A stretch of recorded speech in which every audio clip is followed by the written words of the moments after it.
உங்களுக்காக இன்றைய வசனம்.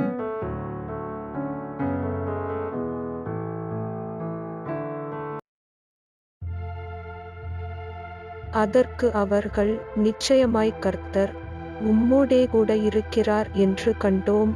ஆகையால் எங்களுக்கும் உமக்கும் ஒரு ஆணை ஏற்பாடு உண்டாக்க வேண்டும் என்று நாங்கள் நிர்ணயம் பண்ணினோம். ஆதியாகமம் 26 அதிகாரம் 28வது வசனம்.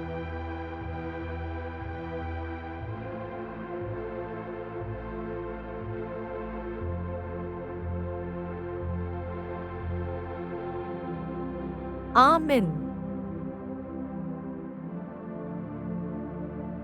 And they said, We saw certainly that the Lord was with thee. And we said, Let there be now an oath betwixt us, even betwixt us and thee, and let us make a covenant with thee. Genesis chapter 26 verse 28.